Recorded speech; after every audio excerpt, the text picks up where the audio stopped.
Imagina el sonido metálico del martillo golpeando el yunque, el resplandor del fuego iluminando la cara sudorosa de un herrero y el olor a carbón ardiendo llenando el aire. Así nacían las espadas medievales, no en fábricas, sino en pequeños talleres envueltos en humo. Pero lo más asombroso es que esas hojas, capaces de cortar el acero y decidir el destino de reinos enteros, comenzaron su vida como simples granos de arena y roca.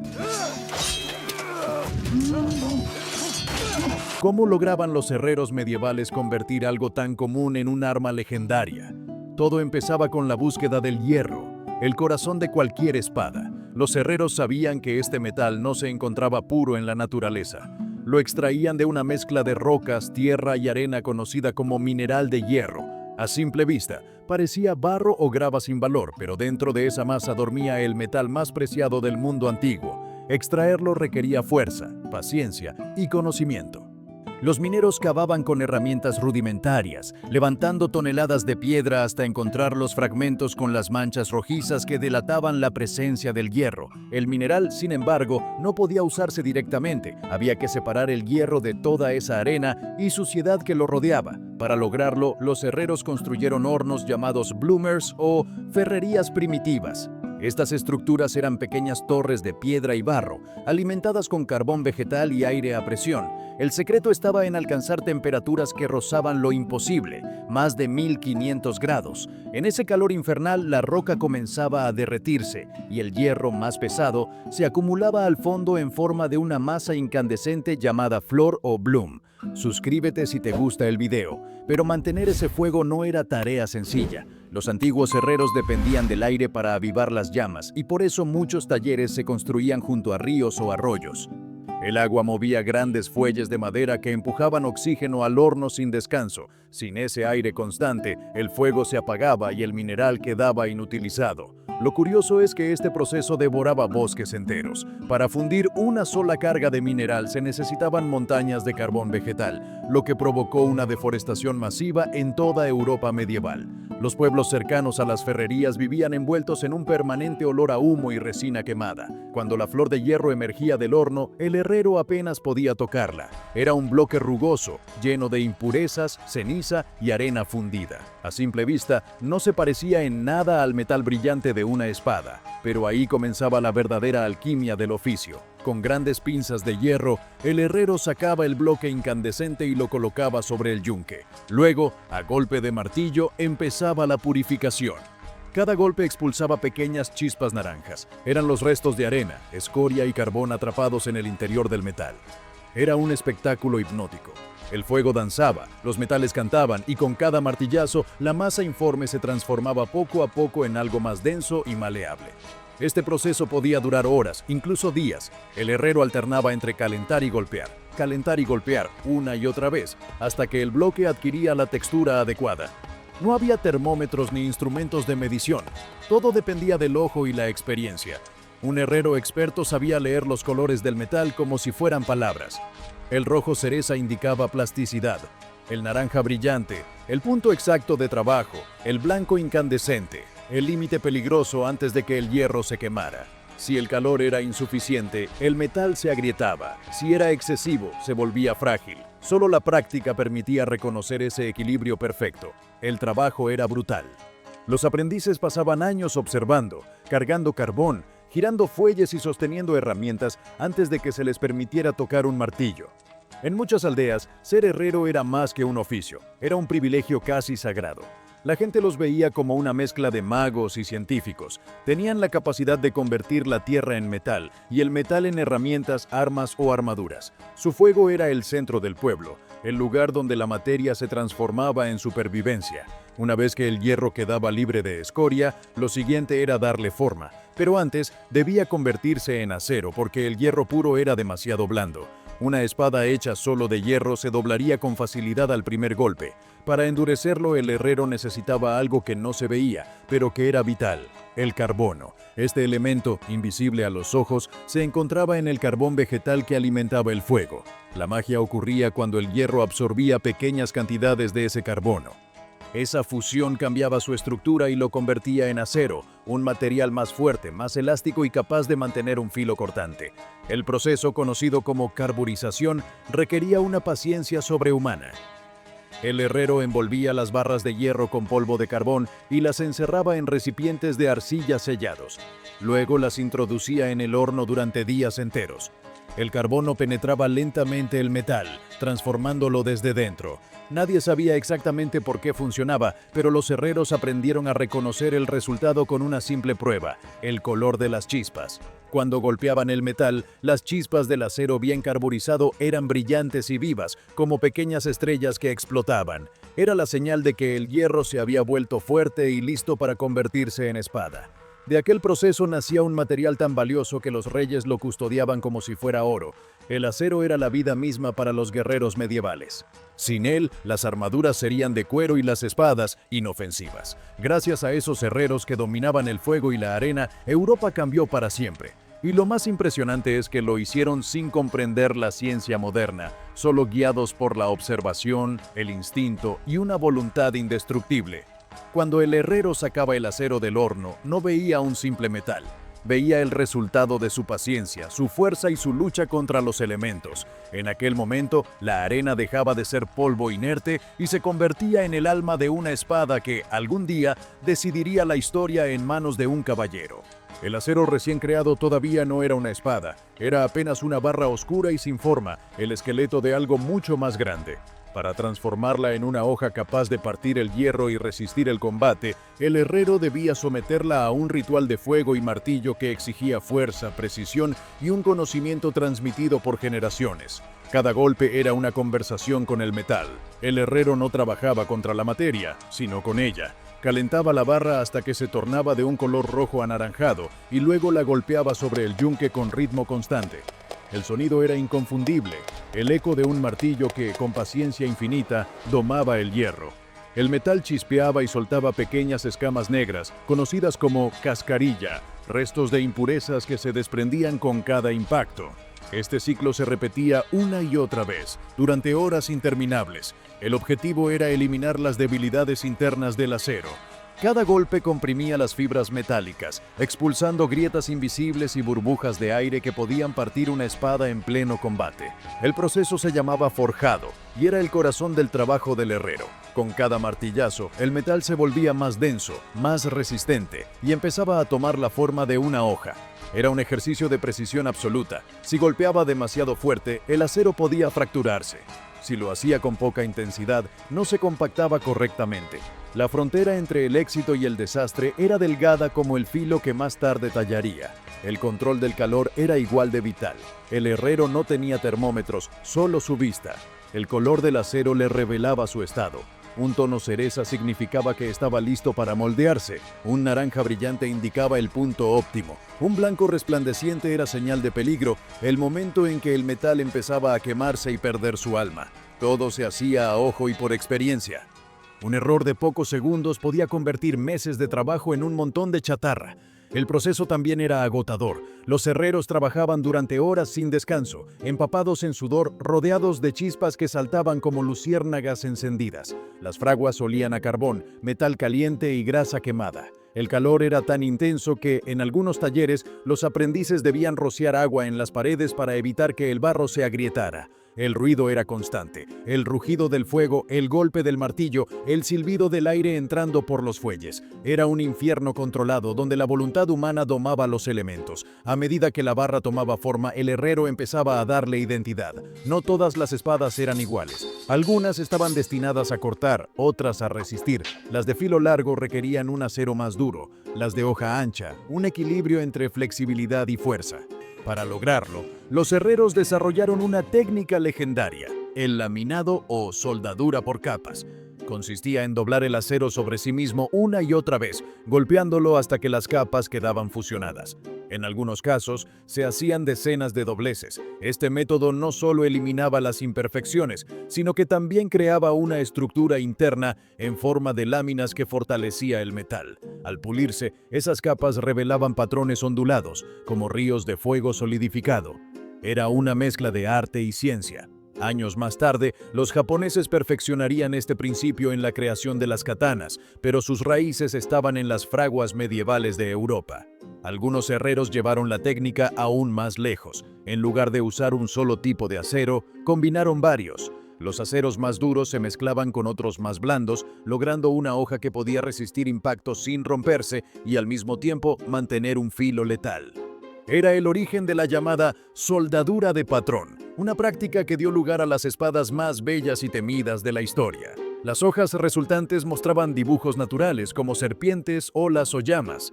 A la luz del sol, esas marcas parecían moverse, hipnotizando a quien las miraba. Muchos guerreros creían que esas líneas eran obra de los dioses, señales de protección divina o espíritus atrapados en el metal. La verdad era más simple, aunque igual de fascinante. Esas formas eran la huella del trabajo del herrero, un mapa del calor, el martillo y el tiempo.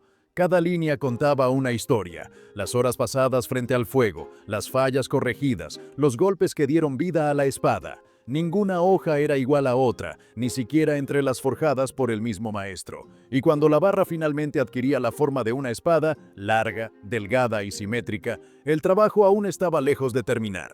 Lo que salía de la fragua era apenas una promesa, una pieza de acero fuerte pero todavía imperfecta. El herrero debía templarla, endurecer su corazón sin romperlo, y eso requería una precisión que solo los verdaderos maestros poseían. Antes de llegar a ese momento, el herrero examinaba su obra con la mirada de un escultor. La hoja debía estar recta, sin ondulaciones, con el peso distribuido a la perfección. La parte que se uniría al mango, el espigón o espiga, debía tener la fuerza suficiente para resistir los golpes, pero también el equilibrio justo para que la espada respondiera al movimiento del guerrero como una extensión de su brazo. Si el centro de gravedad estaba mal calculado, la espada sería inútil, torpe, incluso peligrosa. Cada detalle contaba. Una curva mínima podía determinar si una hoja cortaba limpiamente o se atascaba. Un error de ángulo en el filo podía provocar que se mellara al primer enfrentamiento. El herrero sabía que su reputación dependía de esa hoja. Si su espada se rompía en combate, su nombre se manchaba para siempre. Por eso los mejores trabajaban en silencio, sin prisa, como si cada pieza fuera una ofrenda al fuego. Cuando la forma final estaba lista, el acero debía enfrentarse a su prueba definitiva, el temple. Un instante que podía convertirla en una obra maestra o en un fracaso total. Lo que había empezado como simple arena estaba a punto de revelar si era digno de convertirse en una espada. Y para el herrero, ese momento era casi un acto de fe. El herrero sabía que el momento más peligroso había llegado. Tras días de trabajo, horas de martillazos y un sinfín de golpes calculados, la espada aún era débil. Tenía forma, sí, pero no alma. Para convertirla en un arma de verdad, debía someterla al ritual más arriesgado de todos, el temple, una prueba donde el fuego, el agua y el acero se enfrentaban en una danza mortal. El proceso comenzaba con una última inmersión en la fragua. El herrero colocaba la hoja entera en el fuego hasta que brillaba con un tono naranja vivo, casi cegador. Sabía que ese color indicaba la temperatura perfecta, lo bastante alta para transformar el acero, pero no tanto como para arruinarlo. No existían relojes ni termómetros, solo la intuición, la experiencia y el reflejo del fuego en sus ojos. Algunos decían que los mejores herreros podían escuchar cuando el acero estaba listo, por el zumbido que emitía al vibrar bajo el calor. Cuando llegaba el momento, el herrero respiraba hondo, tomaba las tenazas con firmeza y sacaba la hoja incandescente del fuego.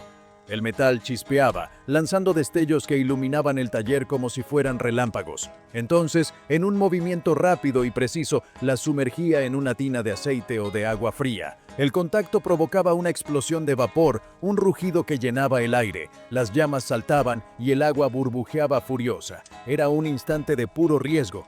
Si el herrero erraba en la temperatura o en el tipo de líquido, la hoja podía fracturarse en 1000 pedazos. Muchos maestros habían perdido semanas, incluso meses de trabajo, en ese segundo fatídico.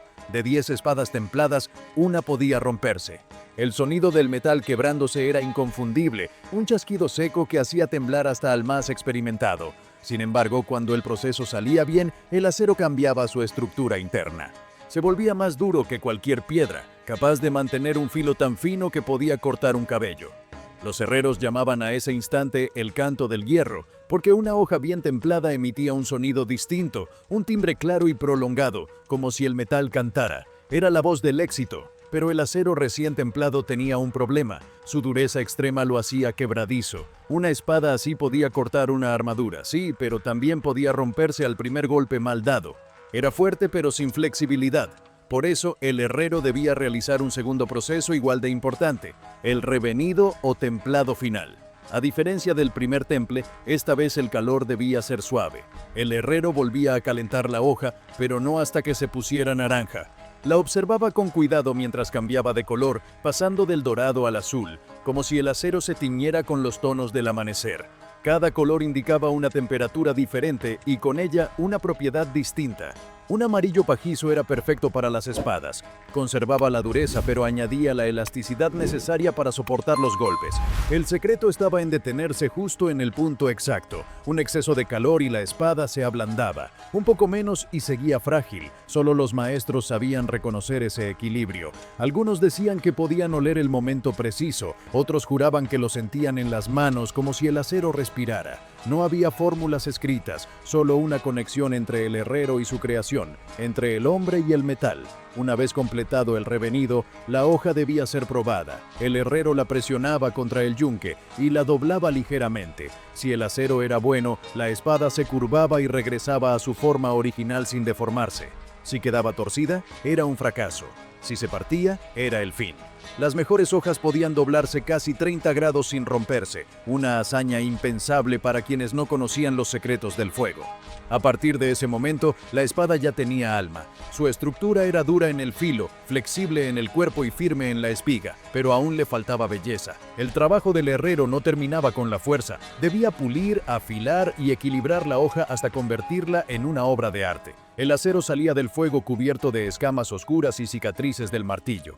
El pulido eliminaba esas marcas, revelando la superficie brillante que reflejaría la luz y el miedo de sus enemigos. El afilado era un arte en sí mismo. Los herreros usaban enormes piedras giratorias, accionadas por agua o a mano, que desgastaban el acero poco a poco.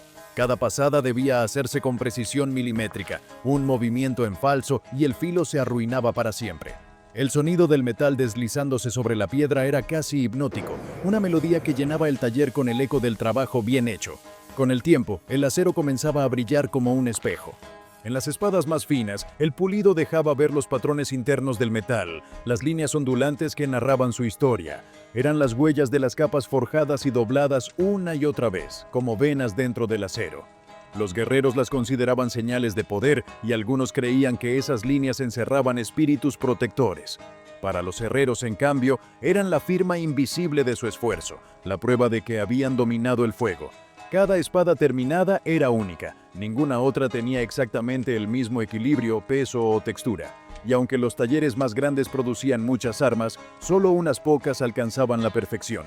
Aquellas que lograban el punto justo de dureza y flexibilidad, aquellas que cantaban al ser templadas, eran las que se convertían en leyenda. Cuando el herrero sostenía la espada terminada frente a la luz, veía más que un arma. Veía los bosques talados para alimentar el fuego, el sudor de sus aprendices, los días y noches sin descanso. Veía la transformación completa, la arena convertida en metal, el metal en acero y el acero en una extensión de la voluntad humana. Era la alquimia real de la Edad Media, donde el conocimiento y la fuerza se unían para crear algo que podía cambiar el destino de un hombre o de un reino entero.